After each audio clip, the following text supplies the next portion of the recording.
Samantala, iniisip ni Sohing na hindi kamukha ni Chung ang dawas ng pangunahing Mount Hua sect na may ganoong ugali, dahil mukha siyang thug. Biglang sinabi ni Yoon kay Sohing na sundan nila si Chung. Ngunit nakakagulat na nagtanong si Sohing kung makikipagkita sila sa Mount Hua Divine Dragon, dahil sinabi ni Yoon na pupunta sila doon upang makita siya. Sinabi ni Yoon na hindi niya alam kung ano ang Mount Hua Divine Dragon. Ngunit ang lalaking iyon ang hinahanap nila. Kaya nabigla si Huang nang malaman na ang thug guy ay si Chung, at sinabi ni Yoon na masyado pang maaga para magulat, dahil marami pang sorpresa ang naghihintay sa kanya pagkarating sa sekta. Nang malaman ni Chung ang sitwasyon, galit na galit niyang itinanong kung seryoso sila. Na hindi lamang sinalakay ng panlabas na sekta, mga disipulo ng Wudang sect, ang sa kanila, ngunit humingi pa sila ng tulong sa mga Daoist mula sa kanilang pangunahing sekta. Natakot si Sohing na makitang galit na galit si Chung, at sinabihan ni Chung ang sect leader na huwag mag-alala, dahil pupunta siya at sisiguraduhin na maresolba ang usapin. Nang tanungin ni Yoon kung paano niya gagawin iyon, sumigaw si Chung na sisingilan niya doon at durugan ang mga ulo ng lahat ng mga sekyon sa Southern Edge. Ngunit itinutuwid siya ni Yoon na ito ang landas ng Academy. Si Chung ay sumigaw na, "Oo, dudurugin niya ang landas na Academy na iyon at masisira ang ulo ni Wudang."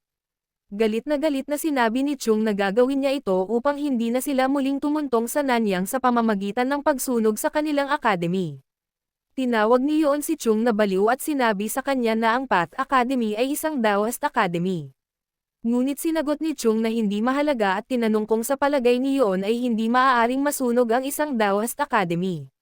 Sinabi ni Chung na lahat ay pantay-pantay sa harap ng apoy, ito man ay ang Southern Edge Academy o ang Mount Hua sect. Muli, itinuro ni Yoon si Chung na ito ang landas na academy at nagtanong kung bakit dinadala ni Chung ang Mount Hua sect, kung saan sinagot ni Chung na ito ay dahil Daoist din sila.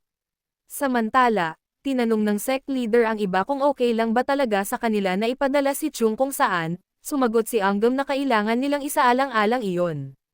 Biglang sumigaw si Chung kay Yoon na natural lang sa kanila na protektahan ang mga nagbabayad ng protection fees sa kanila, dahil kung hindi, sino ang magbabayad sa kanila?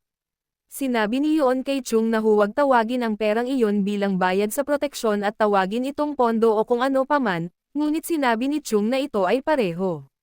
Sinabi ni Chung sa sect leader na ang landas ng academy ay unang pumili ng isang labanan, kaya dapat silang tumugon. Hiniling ni Chung sa leader ng sect na ipaubaya ito sa kanya, kaya pupuntahan niya ang ilang mga ulo at tanungin kung maaari siyang umalis ngayon din. Pero sabi ng sect leader masakit ang ulo niya. Sinabi ng sect leader na sasama si Chung sa ilang iba pa dahil kailangan nilang malaman ang higit patungkol sa nangyari, at may ilang detalye na bumabagabag sa kanya. Sinabi ng sect leader na aalis sila bukas o sa makalawa, kung saan si Chung ay tumutugon na ito ay maganda, at nagsasabing siya ay masaya bilang hanggat nakikita niya ang mga mukha ng mga Wudang goons na iyon. Sinabi ng sect leader na siya ang magpapasya kung sino ang sasama kay Chung, at pagkatapos ay ipaalam sa kanya na sinabihan niya si Yoon na maghanda ng mga tutuluyan kung bakit sog at tulungan siyang makakuha ng pagkain habang sila ay naglilibang. Tinanong ng sect master si Chung kung nakatulong ang hiwalay na pagsasanay para lumakas siya. Sumagot si Chung na ang mga Wudang punching bag na iyon ang magbibigay sa kanya ng sagot pagkatapos umalis ni Chung. Sinabi ng sect leader kay Hyunsang na hindi siya mapalagay sa biglang paglitaw ng panlabas na sekta ng Wudang sect sa Nanyang, kung saan sa mahabang panahon ay walang problema. Nagtanong ang sect leader kung nagkataon lang na nakipag-away sila sa kanila. Ngunit tinanong ni Hyun kung ano ang gustong sabihin ng sect leader. Sagot ng sect leader, hindi niya alam kung tama bang piliin nila na ipadala si Chung doon dahil nag-aalala siya na may hinahabol sila. Hindi, sang-ayon si Hyunsang at sinabing, kung inaakala ng sect leader na sinalakay nila ang isa sa kanilang mga panlabas na sect para lang mapunta si Chung Mayong doon, malamang na nag-overthink ang sect leader. Tinanong ng Hyunsang kung ano ang makukuha ng Wudang sect sa pakikipaglaban sa kanila, dahil walang gaanong mapapala sa maliit na lupain na iyon ng Nanyang sa simula. Sinabi ng sect leader na pagkatapos ng huling komperensya, si Chung ay naging mas sikat, at sinasabi ngayon ng mga tao na isa siya sa nangungunang ilang kandidato upang maging pinakamalakas sa bagong henerasyon. Iyan ang ikinababahala ng sect leader.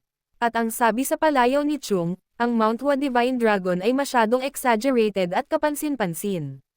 Sinabi ng sect leader na hindi niya alam kung talagang interesado ang Wudang sect na kontrolin ang maliit na bahagi ng lupang iyon, ngunit ang sinasabi niya ay, dahil pareho silang Daoist sects, hindi pinahintulutan ni Wudang na maging higit pa ang Mount Hua, sikat kaysa sa kanila. Biglang nagtanong si Anggam kung alam ng sect leader kung anong palayaw ang ibinigay ng ibang mga disipulo kay Chung.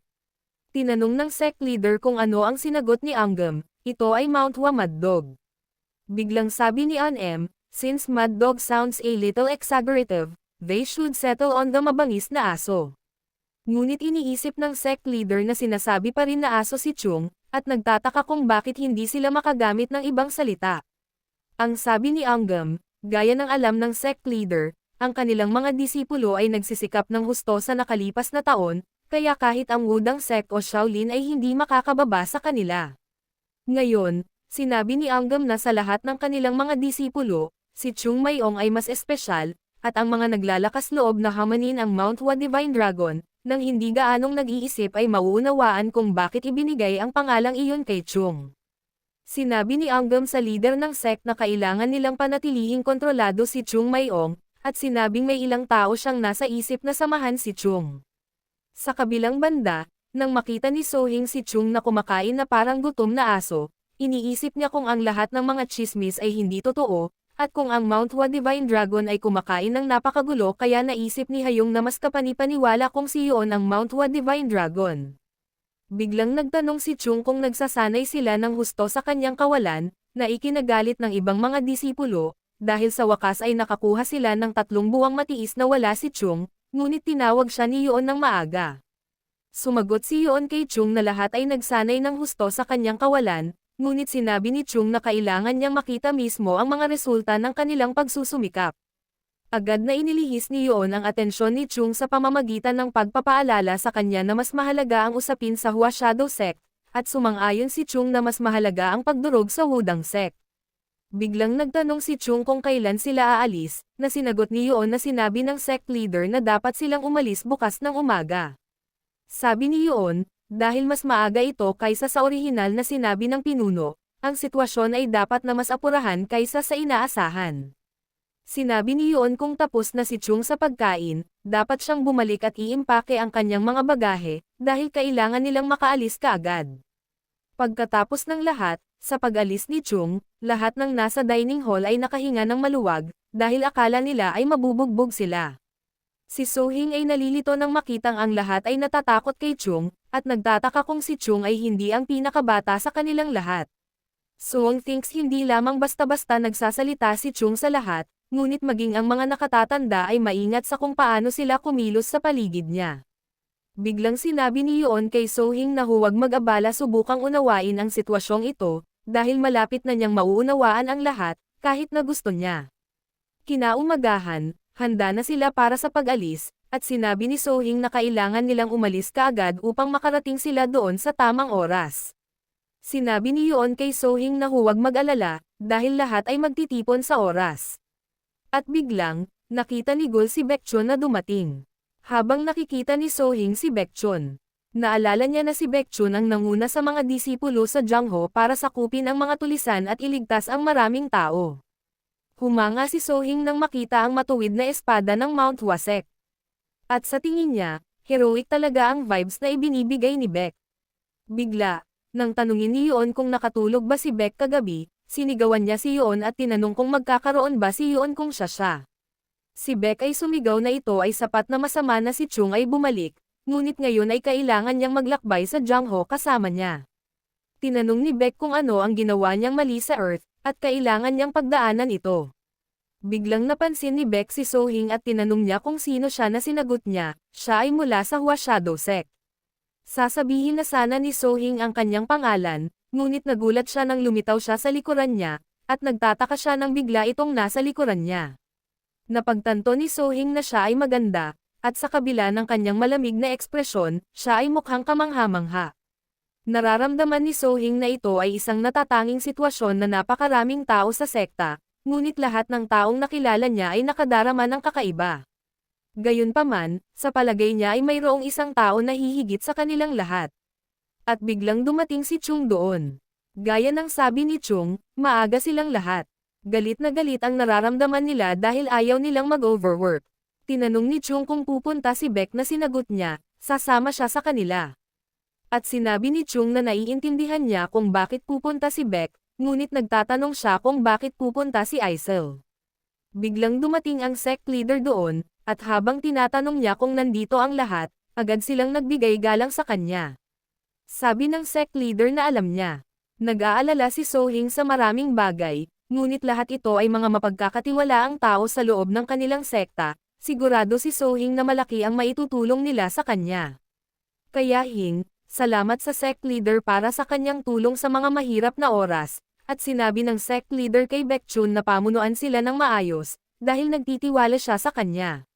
Sinabihan ng sect leader sina Hazel Gul at Yoon na tulungan si Baekchun, at sinabi nila sa sect leader na ipaubaya ito sa kanila.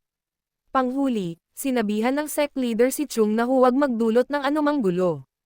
Ngunit tinanong ni Chung kung paano naiiba ang sinasabi ng sect leader sa kanyang sinabi sa iba. Sinabihan sila ng sect leader na ituloy ang Nanyang, tulungan ang Hua Shadow Sect at ipaalam sa mundo na ang Mount Hua Sect ay buhay pa at sumisipa. Kaya sinabi ng mga alagad na aalis na sila. 2 taon na ang nakalipas, at ngayon na ang panahon para ipaalam sa mundo kung gaano kaiba ang naging sect ng Mount Hua